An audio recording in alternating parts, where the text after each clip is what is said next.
hold on. So, De'Aaron Fox going to the Spurs. 4. Well, I would even say 4. He's going to the Spurs, and the Kings are getting Zach Lavine, Sidi Kosoko, and 3 first-round picks. What the fuck is going on today? And let's not talk about what happened this morning.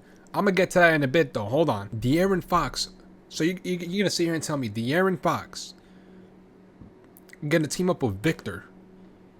Chris Paul, I'm pretty sure he's going to be coming off the bench because I ain't going to lie. I'm pretty sure they lost all faith in Chris Paul because he's getting older. You know, he's getting older and stuff. So it makes sense for them to get somebody like De'Aaron Fox. But De'Aaron Fox is on the fucking Spurs with Victor. Do y'all know what the fuck this means?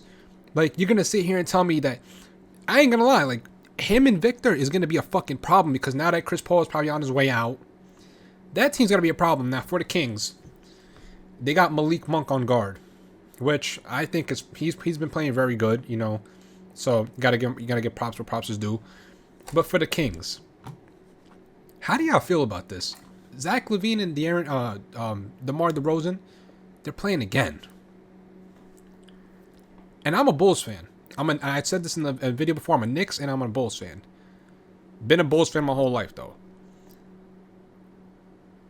I'm pissed off. Personally, I'm pissed off. Why the fuck did the Bulls not get De'Aaron Fox? That's what's pissing me off right now. Not only that, we gave away Zach Lavine. What the fuck? Who did the Bulls get? Zach Collins, Trey Jones, pretty decent, and Kevin Huerter. See, here's the thing. Kevin Huerter, I haven't really been paying attention to him lately, but I heard, like, he's been playing kind of inconsistent. He only had, like, that one good season with the Kings, and then he's just been playing inconsistent ever since. But it's like, what are the Bulls doing? If y'all wanted to give away Zach Lavine, y'all could have just gave him to the Warriors for Kuminga. I don't know how that fell through. I don't know what the fuck's going on. But y'all let me know in the comments, how do y'all feel about these trades? With how do y'all feel about De'Aaron Fox going to the Spurs, and how do y'all feel about Zach Lavine playing with DeMar DeRozan again? I mean, I don't think the Kings are gonna make it anywhere, in my opinion. I think they're just pretty much an upgraded Bulls team with Sabonis. So y'all let me know how y'all feel about that. And I didn't cover this. I made sure I saved the best for fucking last. Who the fuck allowed this? Matter of fact, I think I know who allowed this because I actually watched a couple of videos this morning actually.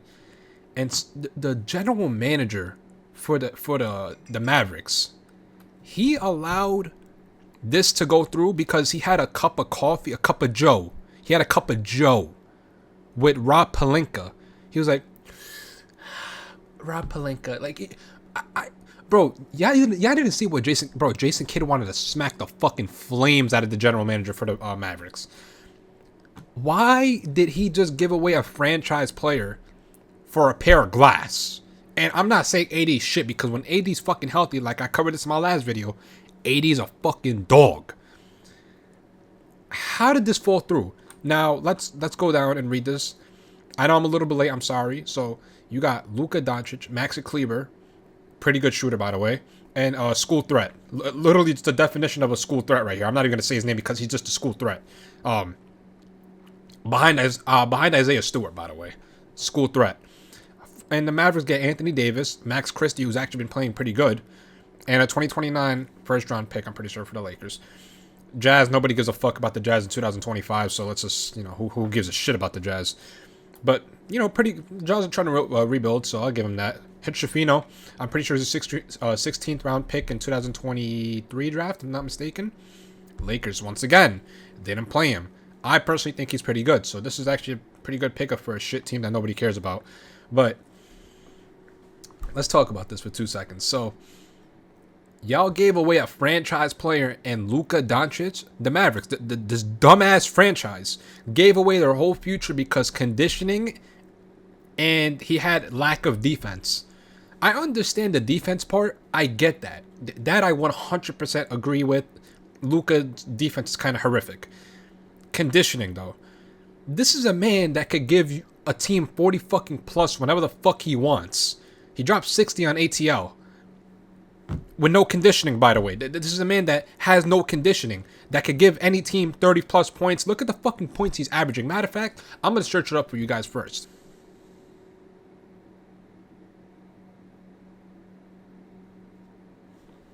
.28 points per game, 8 rebounds, 7 assists, 46% field goal.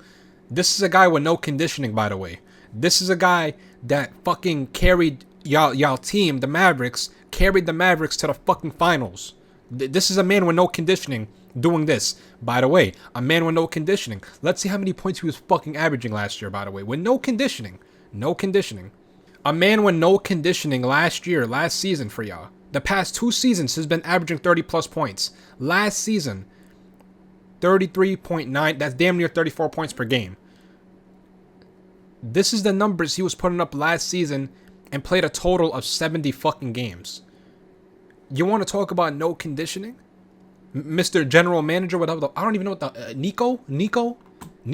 You had a cup of Joe with fucking Rob Pelinka and just like, yeah, bro, you just turned into Lakers fans are like, what's going on? What are y'all doing? Now, do I think this is a good move for the Lakers? Abso-fucking-lutely. If anything, he just blessed the fucking Lakers' future. Did this help the Lakers as of right now, currently? Absolutely not. I'll tell you this right now.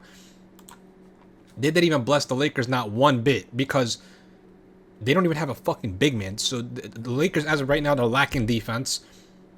You know, trade deadline ends on the 6th, if I'm not mistaken. So they have to get a big man, a defensive big man, somehow, some way. Which I don't know if that's going to happen, but I'm going to make something clear real quick. And I hope whoever's watching this in the comments, let me know if y'all agree or disagree. I'm going to be the first one to say this. I'm going to be the first one to say it. Not Shams, not this man right here. Me, Zim, is going to be the first one to say this. LeBron gets traded to the Warriors for Jonathan Kuminga. LeBron gets traded to the Warriors for Jonathan Kuminga. Mark my words.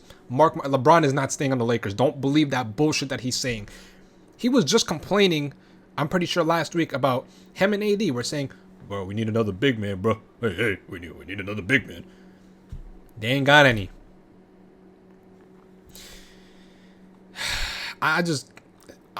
Honestly, I don't even know how I could describe this. I'm still in shock. After hearing, because I was up last night, I was actually going to drop a video in the morning, but I was too fucking shot. And I'm still in shock. The whole NBA world is in shock. Y'all gave away a franchise player because he wasn't professional, and the general manager had the audacity to say that supposedly Luka, that their future is still in good hands. Y'all do know that team with Anthony Davis, Kyrie, PJ Washington, Klay Thompson. I think apparently Anthony Davis is trying to take a pay cut so he could get somebody else. I think that team is only lasting like 3 years. In these 3 years, y'all got to win a ring. Y'all got 3 years to win a ring. Or else Kyrie's gone. AD's going to turn into glass and fucking retire. Klay is going to turn into fucking, I don't even know what at this point. He's probably going to start airballing shots instead of it going off the side of the backboard. Y'all got to make the Mavericks. I'm not a fan of y'all, but y'all got to make a fucking, have to win a ring. You guys have to win a ring. For the Lakers, congrats. Y'all got a fucking future. Y'all got a dog. Y'all got Luka. Y'all gonna rebuild around him once LeBron is gone. Congrats for the Lakers, man. Anyways, that's the end of the video, man. Like, comment, and subscribe. Let me know how y'all feel down in the comments about this trades. I ain't gonna lie. This right here, this is gonna be a nice duo, but I'm still in shock. This right here, I'm definitely tuning into that game. Whenever Luka starts playing for the Lakers, that first game, that's about to be the most watched game in NBA history, him and LeBron on the court together. As I said earlier, like, comment, subscribe, man. I'm out. Peace. Love ya. Skedaddle.